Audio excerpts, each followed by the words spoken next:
Saya mengajak Anda semua untuk menjadi saksi-saksi dan pewarta-pewarta kabar sukacita, yakni mewujudkan kerahiman Allah dalam kehidupan sehari-hari. Di tengah keluarga kita masing-masing, di antara teman-teman sekolah, di tengah lingkungan di mana kita berada, di tengah masyarakat. Pasti ada orang-orang yang membutuhkan perhatian dan pertolongan kita, apalagi di masa pandemi ini.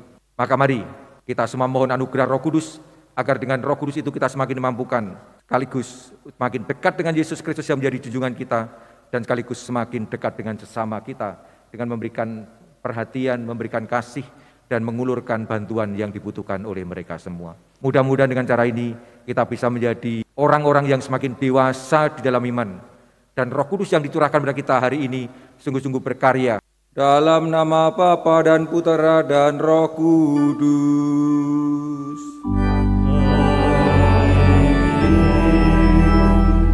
Damai bagimu dan bersama rohmu. Yang kami hormati Monsinyur Robertus Rubiat Moko, Uskup Agung Keuskupan Agung Semarang. Hari ini kami umat paroki Maria Assumpta Klaten menghantar saudara-saudari kami sebanyak 97 orang yang ingin menerima sakramen penguatan. Mereka telah menjalani persiapan yang dilakukan oleh tim pendamping persiapan sakramen inisiasi dan tim pelayanan katekis dari bidang pewartaan paroki sejak 6 bulan yang lalu.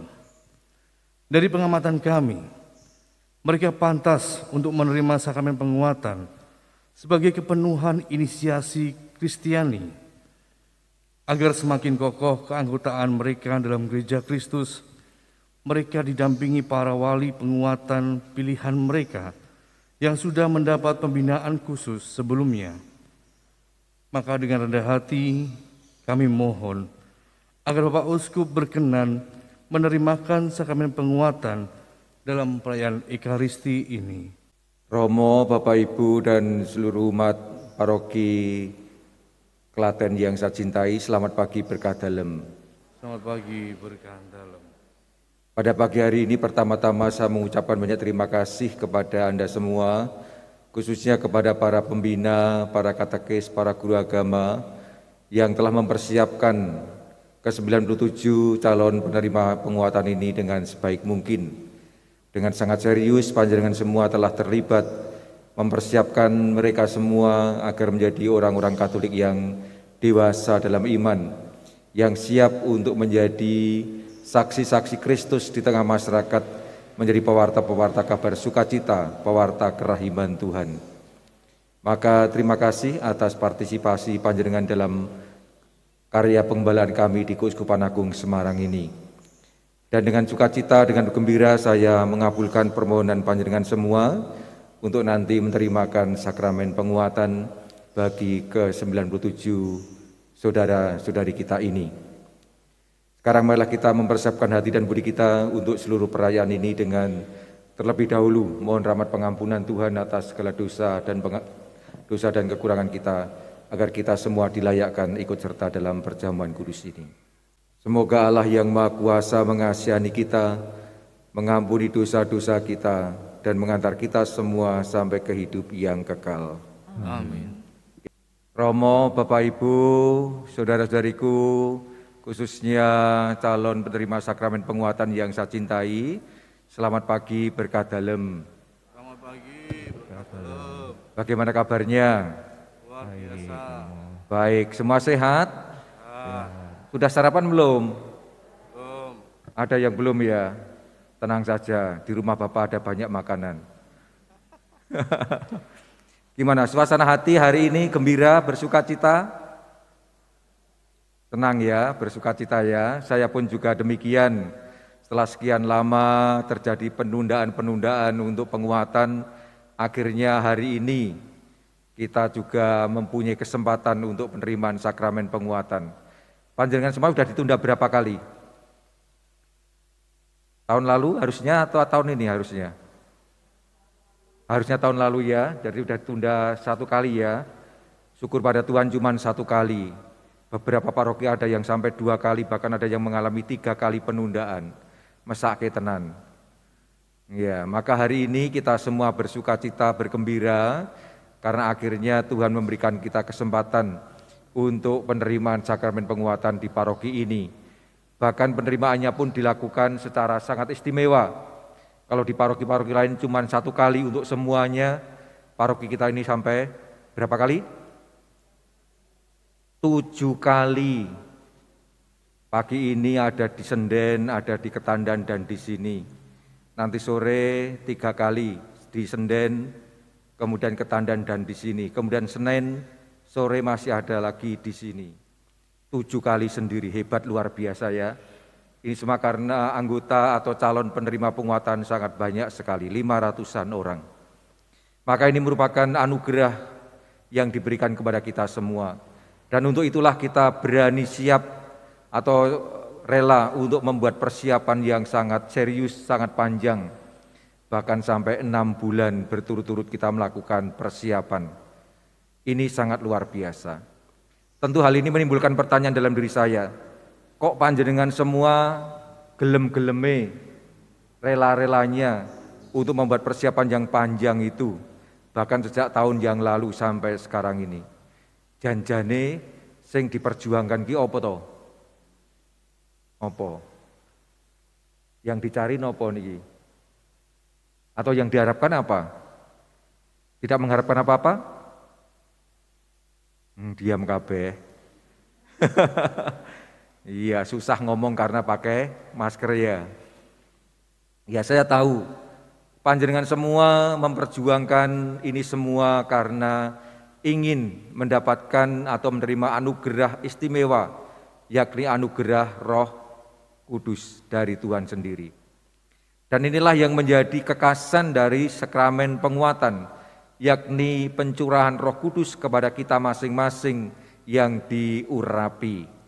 Dan nanti akan ditandakan dengan pengurapan minyak krisma di dahi kita masing-masing. Ketika uskup mengoleskan minyak krisma di dahi sambil berkata, terimalah tanda karunia Roh Kudus. Maka saat itulah kita menerima anugerah Roh Kudus itu. Sebenarnya ini bukan pertama kali kita menerima anugerah ini. Sudah semenjak kita dibaptis, kita menerimanya dengan sangat jelas sekali. Hanya saja anugerah Roh Kudus yang diberikan pada kita pada saat penguatan ini memampukan kita untuk menjadi anggota gereja semakin lebih sempurna. Tadi dalam pengantar telah dibacakan bahwa Roh Kudus yang dicurahkan kepada kita ini memampukan kita untuk menjadi anggota gereja yang semakin sempurna. Artinya menjadi anggota gereja yang penuh.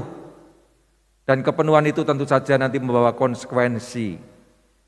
Yakni yang pertama, kita semakin dituntut untuk memiliki kedekatan, memiliki intimitas dengan Yesus sendiri yang menjadi juru selamat atau menjadi penebus kita. Intimitas itu, kedekatan itu kita wujudkan, kita upayakan dengan berbagai macam upaya yang sangat konkret, antara lain dengan semakin tekun dan rajin dalam olah kehidupan rohani. Nah, saya tanya, siapa yang setiap bangun pagi selalu berdoa? Ono ora? Ora ono, barblas, 1, 1 tok, 2, 3, 4, 5, 6, 7, 8, 9, 10. Kok muncul keri-keri? Rakelingan je. Bukan karena saya malu mengatakan apa yang terjadi. Ini salah satu yang kita upayakan, bagaimana kita mencoba untuk membangun komunikasi dengan Tuhan melalui olah rohani yang semakin mapan, yang semakin rajin, semakin tekun dengan segala macam kesungguhannya. Saya yakin itu, ya. Maka nanti justru dengan penguatan diharapkan kita semua semakin tekun, kuat di dalam upaya kita untuk mendekatkan diri pada Yesus. Sehingga kita sungguh-sungguh menjadi miliknya dan Yesus menjadi milik saya. Selain dengan doa, dengan menerima sakramen-sakramen, khususnya sakramen tobat dan sakramen ekaristi. Kemarin Romo Kris Wanto cerita bahwa dalam rangka penerimaan sakramen ini, panjenengan semua telah dilayani untuk menerima sakramen tobat satu persatu. Ini semua sebagai salah satu usaha kita untuk membersihkan diri dari segala macam dosa supaya kita semakin dekat dengan Yesus sendiri. Selain tobat juga Ekaristi, seperti yang sekarang kita rayakan. Ini menjadi kesempatan yang bagus sekali untuk bisa dekat dengan Tuhan, menyambut tubuh dan darahnya. Maka saya mengajak Anda semua untuk memberikan perhatian kepada perayaan Ekaristi, entah itu secara online maupun terutama secara offline dengan tatap muka. Maka ketika paroki kita sudah mulai membuka untuk perayaan Ekaristi tatap muka langsung di gereja, manfaatkanlah dengan sebaik mungkin untuk bisa bersama dengan teman-teman yang lain merayakan Ekaristi, supaya bisa menyambut tubuh dan darah Kristus dengan semakin nyata. Apakah untuk hal ini sanggup panjenengan semua? Sanggup? Yakin nih? Kok koyo ra niat banget iki? Pomer gorong sarapan apa yo? Sanggup ya?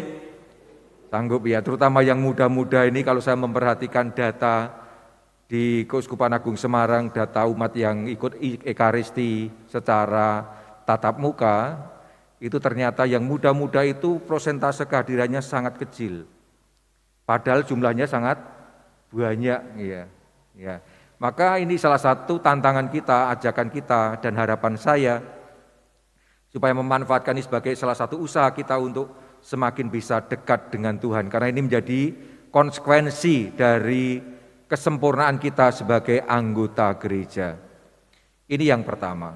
Yang kedua, Roh Kudus juga memampukan kita untuk semakin teguh kuat mewartakan dan menyebarkan iman dalam kehidupan sehari-hari, yakni dengan menjadi saksi atau pewarta-pewarta kabar sukacita dalam kehidupan sehari-hari di tengah masyarakat. Inilah satu yang sangat khas sekali. Nah, pertanyaannya adalah, piye aku iso dadi pewarta-pewarta kabar sukacita? Bagaimana saya bisa menjadi saksi-saksi Tuhan di tengah masyarakat? Dan apa yang harus saya wartakan, apa yang harus saya saksikan? Ini pertanyaan yang sangat konkret untuk kita semua. Ada banyak hal, ada banyak kesempatan yang bisa kita lakukan untuk hal ini.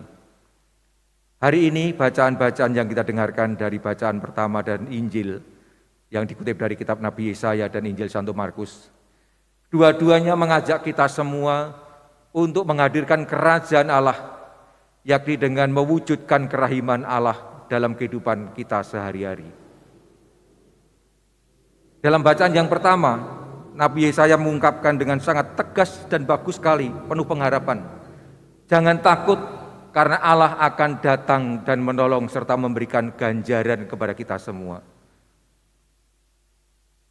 Diungkapkan dengan contoh yang sangat konkret sekali, yakni orang tuli dibikin mendengar, orang buta dibikin melihat, orang bisu dibikin bisa berbicara, orang lumpuh dibikin bisa melompat-lompat seperti kijang.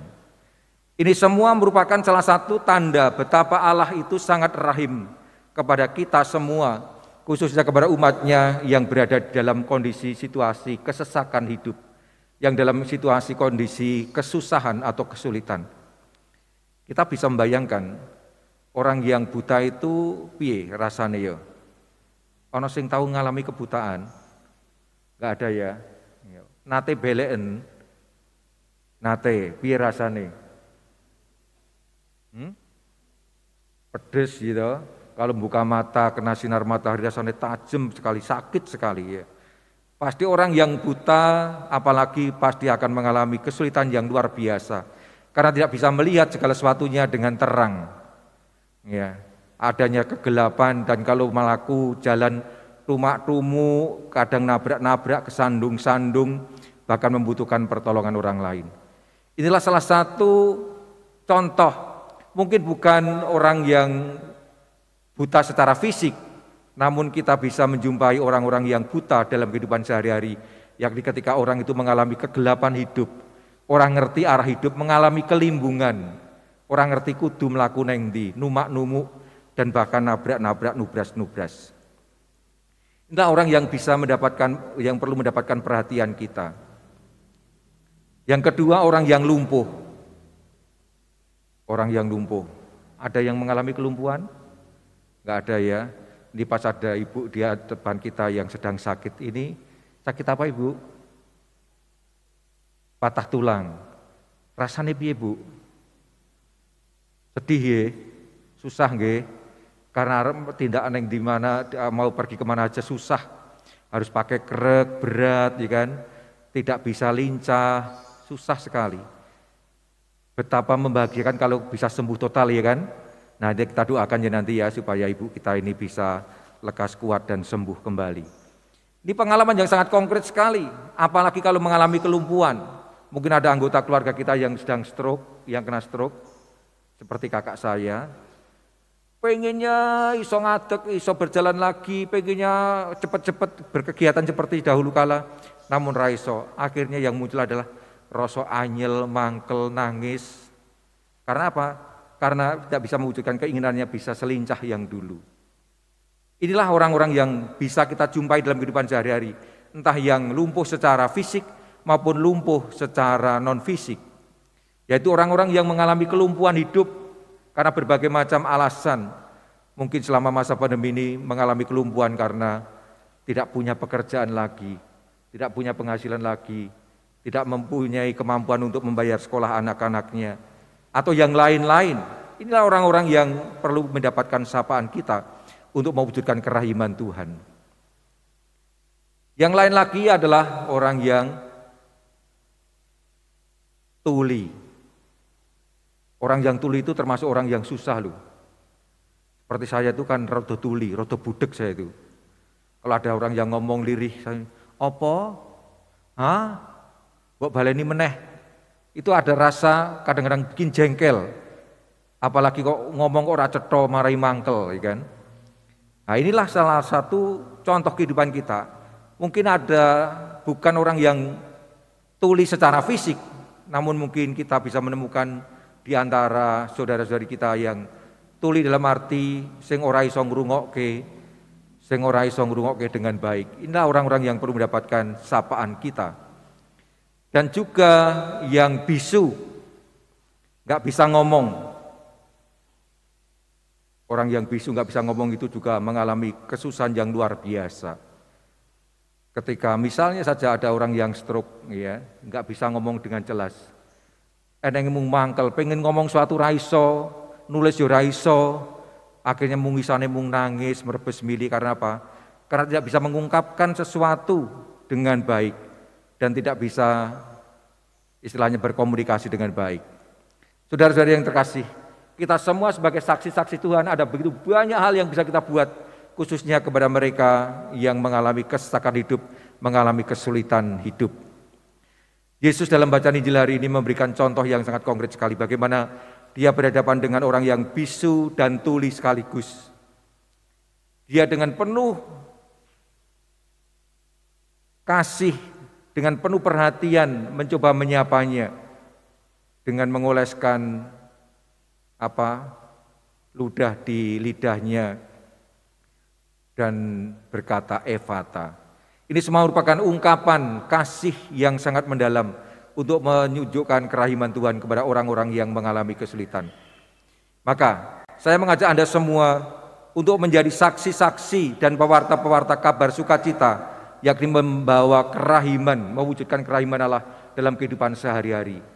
Di tengah keluarga kita masing-masing, di antara teman-teman sekolah, di tengah lingkungan di mana kita berada, di tengah masyarakat. Pasti ada orang-orang yang membutuhkan perhatian dan pertolongan kita, apalagi di masa pandemi ini.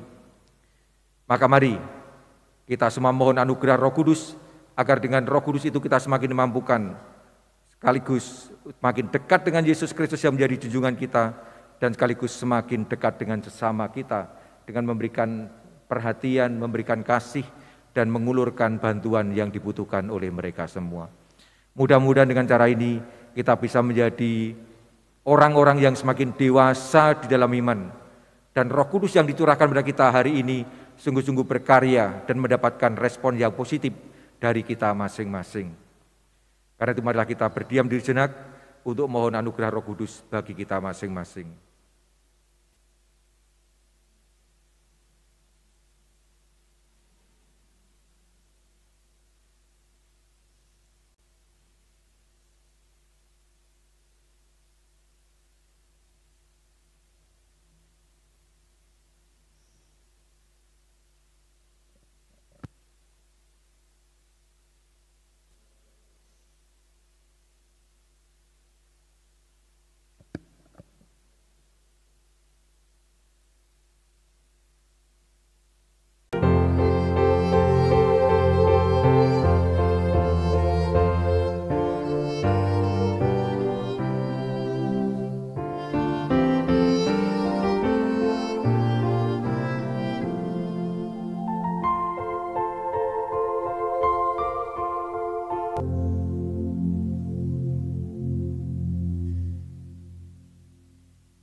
Tidak ada pengumuman, kecuali ucapan terima kasih pada kita semua, monggo lenggah rumiyin,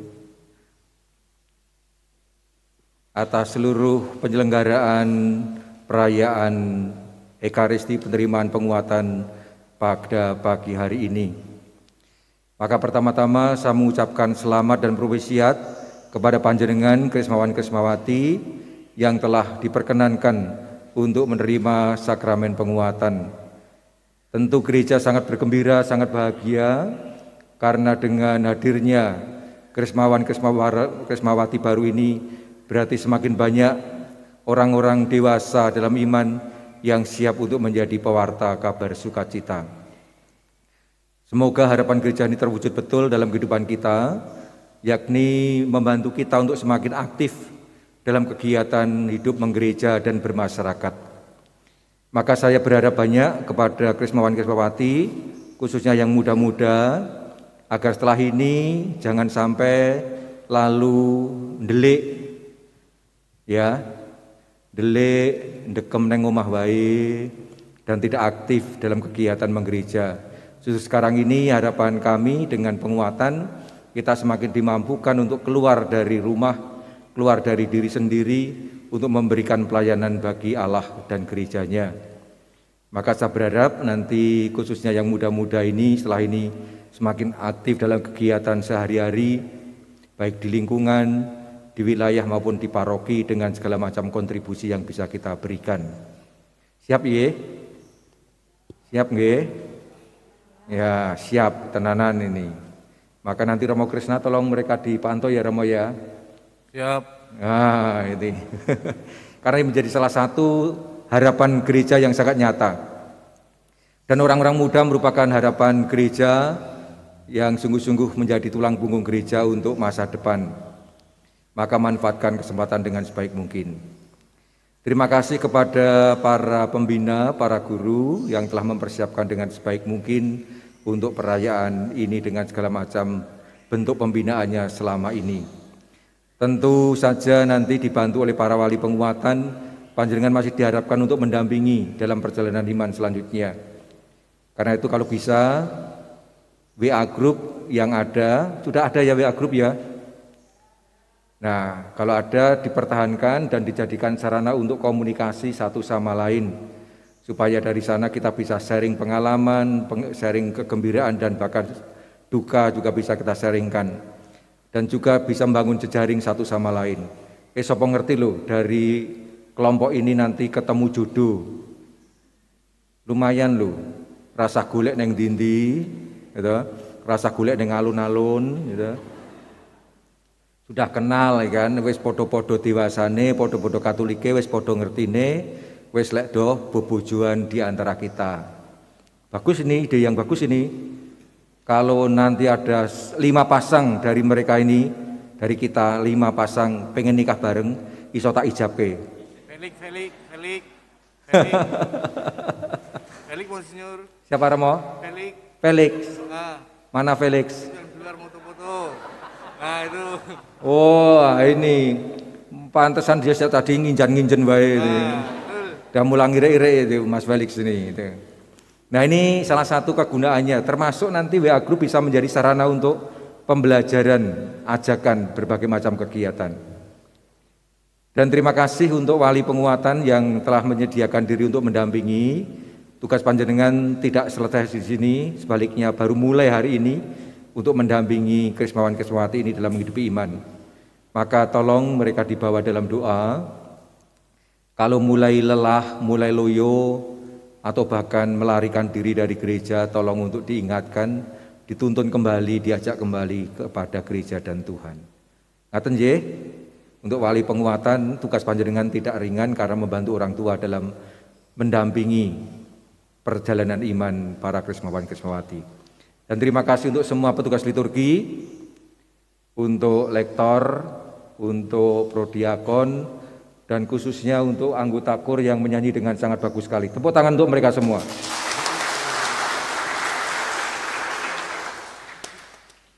Kita semua berharap semoga, oh iya Komsos belum disebut ini. Kalau nggak disebut nanti foto-foto kita bisa di-delete, gitu. bisa dihapus, rugi kita ya kan. Terima kasih untuk Komsos GMA yang sangat luar biasa, yang setia setiap kali untuk memfasilitasi apa yang kita lakukan. Mari kita mohon berkat Tuhan untuk mengakhiri perayaan syukur ini.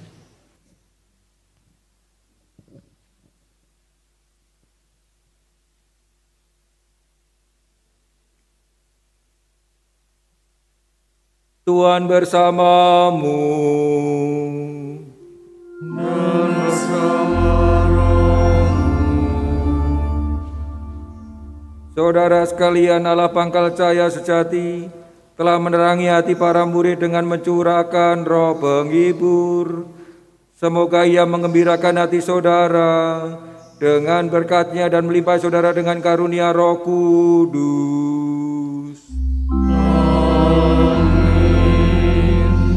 Semoga api Roh Kudus yang membakar hati para murid Yesus menyucikan hati saudara dan menghalau segala kecenderungan yang jahat.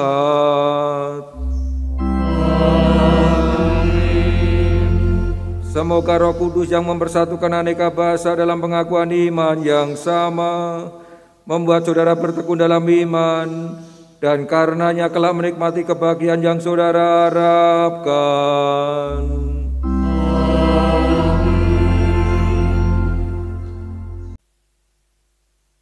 Saudara sekalian, keluarga kita masing-masing, semua orang yang kita doakan dan karya kerasulan pewartaan kita senantiasa dilimpahi oleh berkat Allah yang Maha Kuasa, Bapa dan Putera dan Roh Kudus.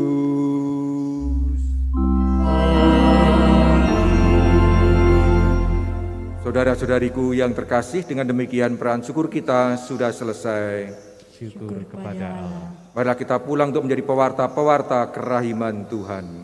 Amin.